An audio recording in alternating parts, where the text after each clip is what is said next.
London in going around in first person. You could see some say icons of telephone poles, bus stops, banks, and mailboxes. And here are some sky level view. Okay, so you can have a bird's eye level view of the virtual world that is our real world around you. And here is a visualization of Stonehenge. So you see all those different pillars in London. Okay. And I think before my talk starts, I would also give a simple demonstration. This is a prototype that we're working on. So that is the virtual world of the, I think this should be a section of San Francisco. I mean, if you pause, you can see right here it says Powell Street. So it's completely 3D. You are able to fly around, and in this case, walk around. The buildings are solid so that you don't bump over. I mean, you don't really step through. Okay, and there are some more visual treats like shadows, and I also turned on sky, so you could see a little bit of a atmospheric scattering effects in the distance. Say, for example, here's the sun, and of course the shadows. All right, I think I will come back to that part. For now, I will start the actual talk. All right, my name is Bo. So I'm the Sense-Earth creator founder. Previously, I have a 10-year experience working with games, working with 3D graphics, and I was working as an engineering scientist at X-Rite, which is a public company that does color measurements. So they do a lot of monitor calibration, color calibration, etc. And you can see my contact information.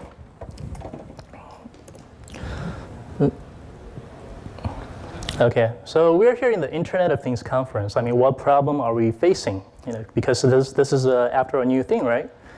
First of all, is we will be having a lot of data because your devices, ranging from your phone, from your say smart devices, that's like your home alarm, etc. They will be generating so much data. Your phone already has gyroscope, accelerometer, magnetometer, just to name a few. And your other devices, robots, they will have more and more. And those data, they are spatial and temporal. What that means is spatial, they will be labeled with, say, your GPS coordinates. That's your latitude and longitude. They will be temporal, because you want to see, say, the weather pattern over time, and they will be stored in your devices as your device discovers such information. So yeah, we have a lot of information, but and also they are quite crowdsourcing friendly.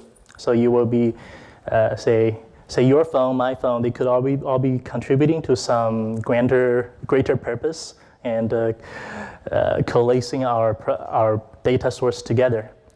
But at the same time, we don't have a formal infrastructure. Your data still remain on your device, and how do you share them? And last point is that these data need to be displayed, because for the most part, they are just in your disk, in your flash memory.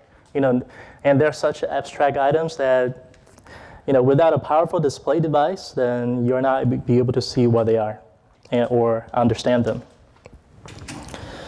So we want to see them meaningfully. Then what do we do? What kind of technologies do we need? As you know, that most of the world is going mobile. Everybody has smartphones, or most people do, and smartphones require bandwidth, and you don't want to have a solution that requires a lot of data transferring. So we need a compact representation. And we need something that allows you to add metadata, such as places, catalog, input, and both retrieve your device's data and also add to this hypothetical infrastructure. I mean, that's more like a social aspect of sharing data and also get more data. And yeah, you need a mobile-friendly browser of sorts. So what's our solution? I mean, we want to, I mean, from our point of view, that we want to build a Meta-Earth. So the Meta-Earth will be able to contain it will be a housing platform for all your data. And for those of you who just came in, here's what we were showing earlier. I mean, this is a 3D platform of San Francisco and much more. And if you were to keep on going up, you'll be able to see the entire Bay Area. And yeah, the data is loaded from the internet. So it's the entire Earth. Okay, and we use OSM. OSM is basically stands for OpenStreetMap. That is the infrastructure and data source we're using. So it's a 3D Meta-Earth from real data, and those data are crowdsourced mapping data. It is cross-platform. It runs on the desktop, as I showed you, and we also have plans to support mobile devices. And we also use devices like the Oculus Rift to help you to see the thing in virtual reality. And going back to this view, we could turn on the 2-eye view. I mean, if you're familiar with VR, virtual reality, you basically need these two screens to see the 3D effects. And yeah, it is basically the first mapping platform in VR. And this was announced before Google did their Google Earth in VR. Okay, I guess I would do a little bit about OpenStreetMap. It's basically the Wikipedia of maps. Everything is user contributed, crowdsourced, and it's continuously updated. It just celebrated its 10th birthday. And there are 1.7 million registered users. So what that means is there are 1.7 and growing number of users working for you. I mean, they are constantly acquiring or contributing mapping data of your neighborhoods, or in this case, their neighborhoods, so that you're able to enjoy other data from a remote source. And one important aspect that should be stressed is that unlike Google Maps, or at least unlike Google Maps for the time being, you can modify the data and you could download them for free. So why do we talk about OSM with the Internet of Things? Well, to start, it is a data source. I mean, there are 6 million plus buildings. Oops. Let's see. Oh yeah, this thing is touchscreen. Okay, 70 million roads around the world, 1 million amenities. What those means is really, say, restaurants, mailboxes, phone boxes, bars, and all kinds of points of interest you could think of. And they are subdivided into many categories, especially for roads and for buildings, whether if they're residential, highway, and other categories. And it is also a data sharing and discovery platform. I mean, the previous slide was saying that it's it's a discovery platform. So you could discover all those points of interest. So these are labeled, they're tagged with sensor capability. For example, there could be some weather station that's stationed around your city, and you could know where they are. So this is a platform that you could really discover what's around you. Like say there are a bunch of sensors that's around you, you could probably see them on the map. And those sensors could be socialized with other devices. As let's say if you are willing to contribute your device's ID onto this map, then later on I could go on and say, oh wait, here's this new device, and your device has such and such feature. And then I could potentially use your device as a data discovery channel. Yeah, and of course you could submit data for instant updates. What are some examples? It's basically everything you could think of that would be standard on other maps.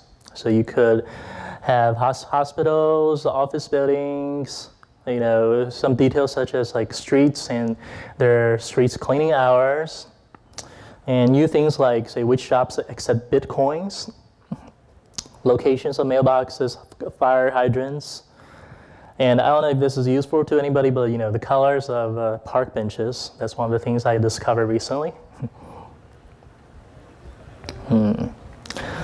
Okay, so coming back to Internet of Things, then what do we want to do here?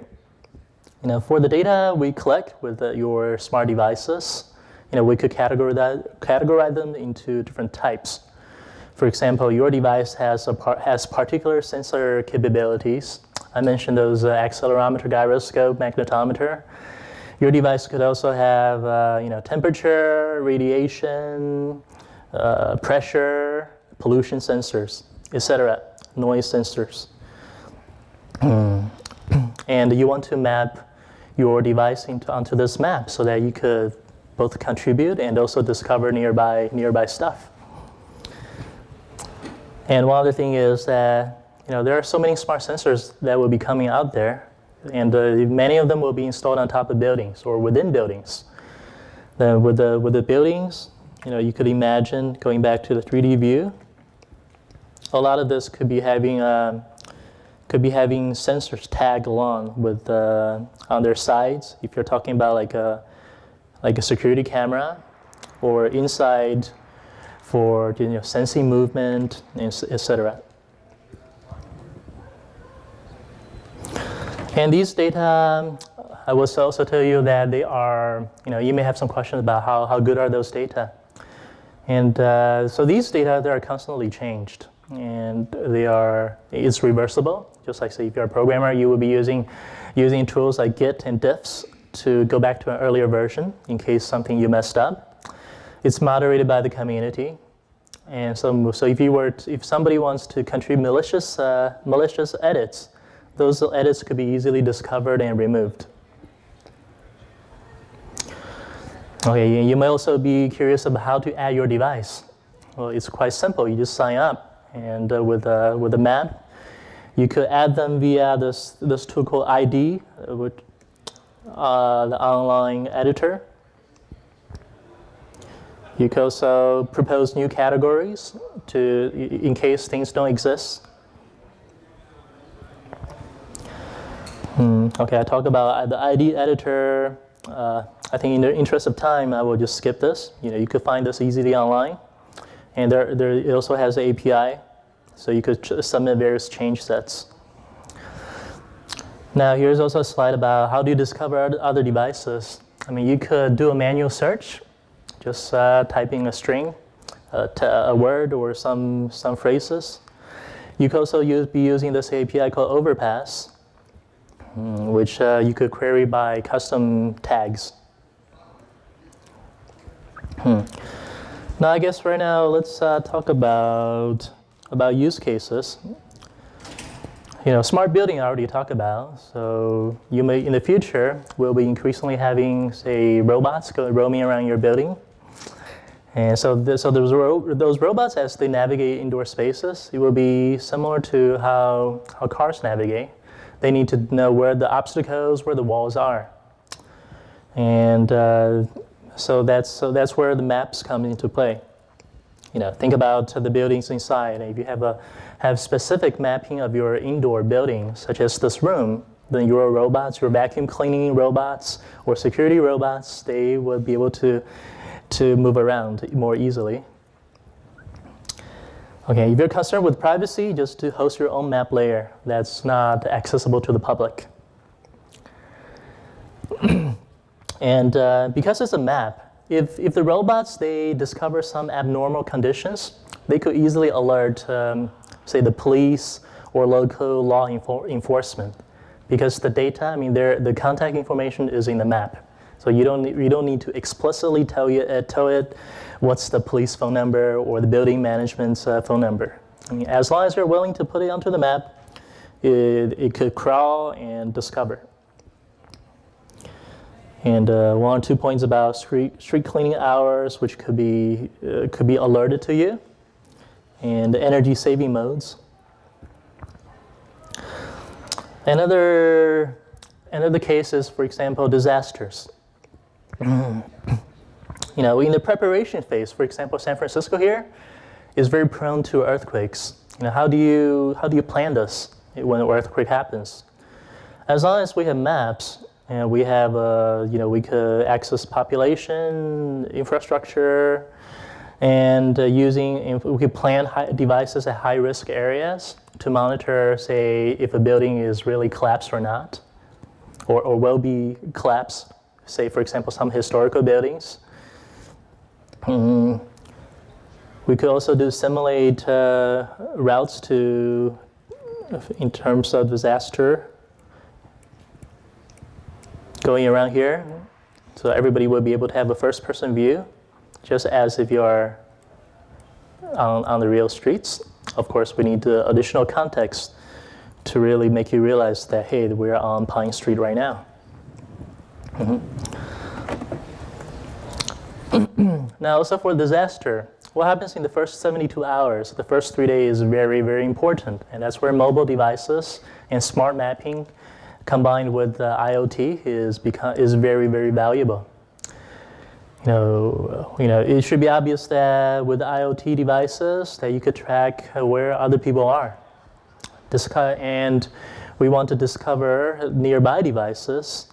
And for example, if I'm just alone in this room, but I realize that there are some devices around me, let's say when we are, during an earthquake situation, then what does that mean? Then that could mean that, hey, there are some people trapped nearby, whether it's under collapsed debris or, say, in some rooms that cannot be opened. Of course, you could signal broadcast and request for assistance, hazard levels, will there be a lot of radiation, a lot of, say, fire hazard or pressure. And also, say, what happens after construction? Device locations, you could easily map where the hazards are, the coordinates and boundaries. And for satellite images, you could synchronize, for example, the recent, earthquake? There's satellite companies that try to crowdsource it was the airplane that was shot by the Ukrainian or the Russian conflict. So the satellite companies, they were trying to crowdsource the discovery of where that airplane went.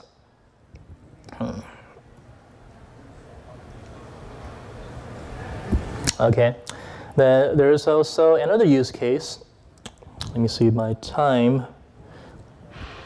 So with drones, drones right now, they are very, very dumb. I know several drone companies. They are pretty much just a carrier. They go up, but they inherently don't have any, say, cameras or sensors, or very rarely do they do. They kind of expect you to use your own. And drones need to navigate around the world, whether if it's horizontally and vertically. And currently, Google Maps and other GPS navigators, they just cannot guide drones, because it's a 3D world, and oftentimes the drones, you see them flying around, but they're actually controlled by humans via remote control. And even for the government drones, oftentimes they are controlled by humans. So why don't you use Google Earth for these type of, say, drone navigation? There's basically too much visual noise. Cars, people, trees, they're all stuck on that virtual representation in Google Earth. It's very bulky, because if you remember my earlier point about mobile devices and communication, so they have a lot of heavy imageries, so they will require you to have a very expensive phone plan. And it's really updated once several years or several months, because it's really hard to get satellite data. So for drones, we want to have devices that's unassisted by humans, and that the drone itself should be smart enough with some IoT devices that realizes its surroundings. How do you usually do this? With robots, with drones, you will have some kind of depth sensor, so to sense how far away this wall is. Image recognition, photogrammetry, to really know that, hey, there are some 3D geometry that's around you, and you should be careful. Otherwise, you will be colliding into them. And of course, computer vision, which is in the same line. And they're all trying to get 3D geometry and proximity, so that your drones and your robots, including the Google self-driving cars, they're trying to get those information. But what's the problem? I mean, I was saying earlier that you cannot easily get that. Why is that? It's slow. Geometry that's obstructed, such as, say, beyond the store, it cannot really be acquired unless you have some kind of camera or sensors that sees through. And it's also limited range. You see, for cell phones, cameras like these, even if you were to install some depth sensor, they could probably see no more than 10 meters. In fact, that's the range of the Google Tango, if you are familiar with that. So what's our proposed solution? I mean, we already have a map, and we already have geo-reference buildings. I mean, the buildings you see earlier, they are really tagged by GPS coordinates. Hence, it's very sensible to use them for drone collision, so that your drones would not need to really calculate what's around them via one of the expensive methods I outlined earlier. And we already have the 3D mesh for collision. And because everything is really there, you could find empty path. Because for drones, they will be zigzagging along buildings. They will not be following the same set of rules as your cars. Okay, I think I'm pretty much done for the moment. And we're a little bit over time because of the earlier presentation. Yeah, I would thank you very much, and I will be open for questions.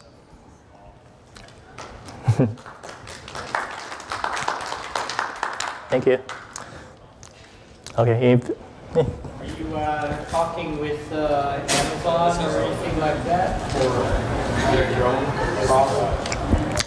Right now, the drone is we're building for the future, and the drones right now, even the Amazon drones, or at least from what I know, they are not that smart yet. They will be more and more smart as you add more sensors to them. But there are a few drone companies that we are talking with, such as Huang, which is also a drone navigation company that they have been presenting their products.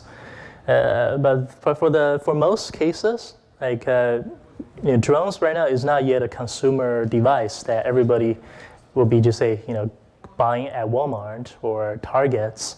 So it's still a little bit in the niche, but as it becomes more and more widespread, and also as the government relaxes its rule about drone navigation, then we will be having more and more. It just seems to me that for Google Maps and all the imagery that they have in Google, it's because they send all these cars around and scanning everything as they drive through the streets, and like everybody's house has been recorded in there, photographed and everything. I saw my car in Google Maps, of course. So it seems to me that in order to get to where you want to go with this drones, then it's going to have to be a similar type of effort.